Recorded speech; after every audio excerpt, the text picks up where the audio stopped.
Hello guys, hello. This is for Aries. Aries, welcome dito sa aking channel, Kapalaran 888 Aries.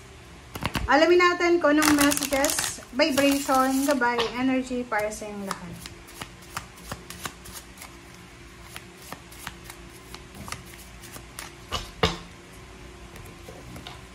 Okay, so this is number 14. Number 14, Aries, number 5. Okay. Wow. Facts. Nako, Aries, mag-iingat ka. You need to be careful because sa loob ng isang friendship, sa loob ng isang relationship, ay posibleng meron dyan na mga traitor. Hindi lang isa, marami. Wow. Mag-iingat ka sa pakikipagkaibigan, pakikipag-deal ngayong last 2 weeks na to ng September. Kasi hindi natin alam eh. Atong taong to, mga taong to is talagang foxy sila. Wala silang wala silang pakialam, makasakit ng ibang tao. Ang mahirap pa dito sa'yo is wala kang kaalam-alam na yung mga taong yan pinag-uusapan ka na Aries or pinagkakaisahan ka na. Okay, eto naman, sinasabi ng bara sa'yo dito, you need prayers. You need to pray, Aries, and you need to, parang like, anong tawag dyan? Maraming mga tao, yung sinesend nila yung evil eye, evil spirit, papunta sa'yo. Balay ko siyang ikaw yan. Etong tatlong to, akala mo mag-isa, wala siyang kinakampihan. But kinakampihan niya yung dalawa. Akala mo yung dalawa, wala silang ginagawa. But sobrang complicating siya. So, ngayong, hindi lang naman dapat ngayong September ka second week ng September mag-pray. Everyday dapat tayo nagpe-pray. Everyday ka dapat humingi ng guidance and assistance. Kasi, alam mo ba na sa buhay natin, everyday meron talagang evil. Merong evil spirits, maybe evil eye na naandyan lang So, kailangan natin ng protection. So, we need to ask guidance from God, from your angels, archangels, and sa universe din. Okay? Death card, Aries. Ace of Cups. Eight of Wands, the Lovers, and sa ilalim mo dito, Six of Swords. There's a transformation. OMG. Diba? Wow. Trabaho to, Aries, oh. Nasa ganito kang sitwasyon, no? Five of Swords. Five of Coins. So, maybe you're having financial problems. And, kung makikita mo dito, may development sinasabi ng Six of Swords dito na merong good news na paparating sa'yo. There's a good news coming, Aries. Maraming communication ang posibleng darating sa'yo. Maybe there's an offer of job offer, and money na pwedeng pagkakitaan mo. Diba ito? Ace of Pentacles. Pwedeng pagkakitaan. So, nandito yung Hermits. And nandito rin yung judgment na sinasabi sa'yo na you need to think. Kailangan mong pag-isipan to ng mabuti. Okay? Tingnan mo, ang ganda.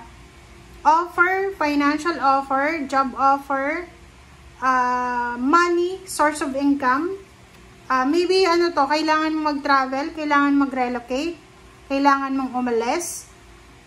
Aries, kung ikaw ay nasa ibang bansa na, sinasabi ng barahan na pwedeng ikaw ay lilipat pa ng ibang bansa.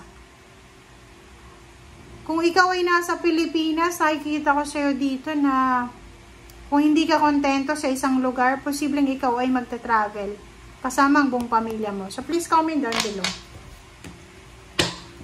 Alright, so the Lover's Death, Ace of Cups, and Eight of Wands. So, yun. Sinasabi ng brasa dito na single ka ba, Aries? If you're single, Aries, separated, single mom, single dad, naghahanap ng relationship, sinasabi ng baraha na tapos na yung paghihintay mo. Okay, kung looking for a relationship ka, looking for a love life, tapos na yung paghihintay mo, tapos na yung pagiging single mo, because there's sudden, immediate, napakabilis na love offer ang posibleng makukuha mo, na posibleng umatuntong sa kasal or sa commitment. Okay, tingnan natin. Four of Pentacles. Wow, victory and success. Six of Wands. OMG, Aries. Congratulations. Oh.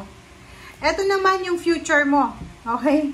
So, itong barahang to, itong 4 cards na to sa ilalim, ay hindi to para ngayong September. Ito ay para sa future mo. Maybe October, November, December, or January, or 2026. In the near future, okay, this is a prediction ng Page of Wands. Meron siyang prediction eh. Ang napipredict niya sa'yo, ayun na nga to, na mag-iingat ka because maraming mga tao ang posibleng manloko sa'yo. Pwedeng relationship, pwedeng pera, pwedeng sa trabaho or negosyo. But in the near future, ang good news dito is may pagkakataon ka na makapag-ipon ng pera. Kumbaga, like kung magta-travel ka, or magre-relocate ka or lilipat ka ng trabaho or negosyo, may pagkakataon dito na makaipon ka ng pera, ma-promote ka sa trabaho, magkaroon ka ng mataas ng posisyon, magkaroon ka ng mataas na sweldo, recognition, awards, victory, and success. And at the same time, kung ikaw naman ay business person, posibleng yung business na bubuksan mo, or yung business na gusto mong simulan, or yung business na gusto mong gawin, ay siyang magdadala sa'yo ng victory and success. Diba? So, kung makikita mo dito, Aries, you're super lucky. Financially and emotionally, you're lucky. Kaya, diba? Gano'n naman talaga eh. Pag yung puno, like puno ng mangga, hitik na hitik sa bunga, maraming mga tao yung may inggit sa'yo. So, just, ano na lang, isipin mo na lang na normal yan. Maraming magkakagulo sa paligid mo kasi gusto nilang maging ikaw.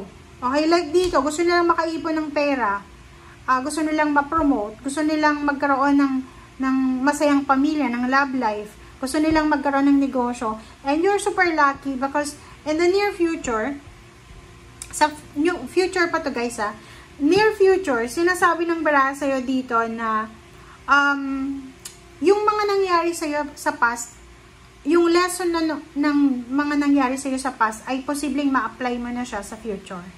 May mga tao ka na posibleng kilala or nakilala na posibleng matutulungan ka nila. Kasi 3 of Pentacles to eh. Matutulungan ka nila para makuha mo yung victory and success. And makaipon ka ulit. Okay, so thank you guys for watching and see you again. Bye!